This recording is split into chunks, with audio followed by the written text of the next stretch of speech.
Quand on parle d'un shonen, quels sont les mots que l'on emploie? Combat épique, mise en scène incroyable ou encore animation époustouflante. Tout cela on le doit aux studios d'animation et à leurs animateurs clés talentueux. Bonjour à vous les amis, et aujourd'hui j'ai décidé de vous faire une vidéo sur certains animateurs clés de la Japanimation. Alors attention, j'ai bien conscience que je vais en rater énormément. J'ai fait quelques recherches de mon côté par rapport aux séries que j'ai déjà vues et ou grâce à certains collègues ou amis à qui j'ai demandé des scènes en particulier. Donc ne m'en voulez pas si je n'ai pas parlé de tel ou tel animateur que vous connaissez. Vous êtes prévenus à l'avance. Si je devais commencer en douceur, je citerais sûrement le plus connu par la communauté, j'ai nommé Yutaka Nakamura.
Né le 22 décembre 67, ce key animateur de génie, nommé quand même s'il vous plaît Yutaka Nakamura, Grandmaster Battle Animator. Et je pense à ce jour le plus connu par vous fans de My Hero Academia, où il a pu s'illustrer sur du Shoto vs Izuku,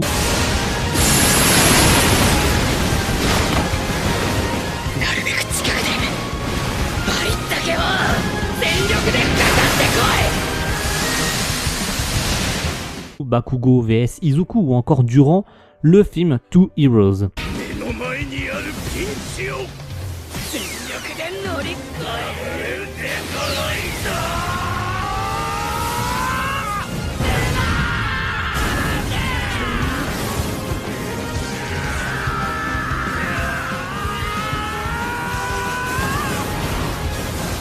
Mais à côté de ça, il a quand même de sacrés prods dans son palmarès. Si on doit en citer certaines du genre Cowboy Bebop, Space Dandy, FMAB ou encore One Punch Man.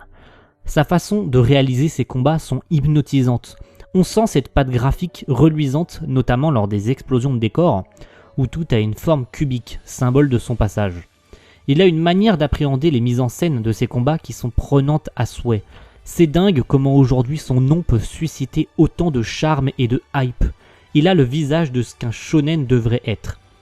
Et le studio Bones a de la chance de l'avoir, et il ferait bien d'en profiter tant qu'ils le peuvent.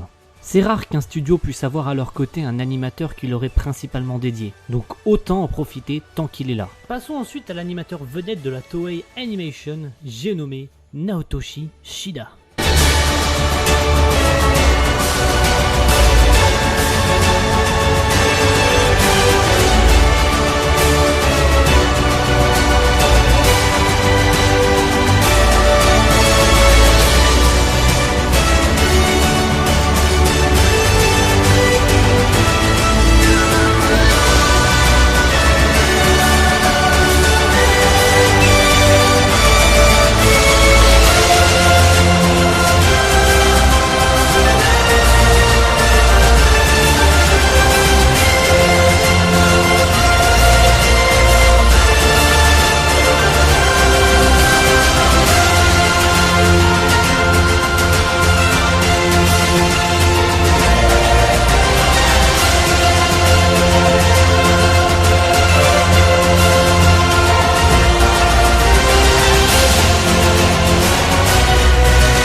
Si son nom ne vous dit toujours rien, dans ce cas je ne pourrais vous citer que des scènes de Dragon Ball Super où il s'est illustré sur les épisodes finaux, du genre Goku Migate contre Jiren.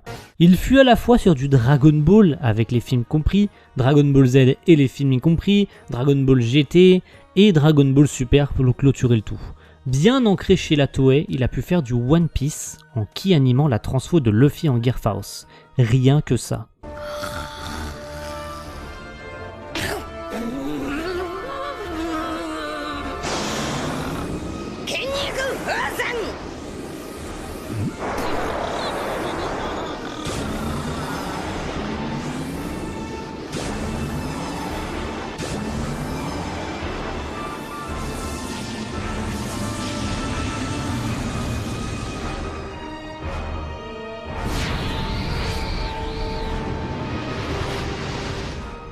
Un grand nom qui ne cesse d'étonner.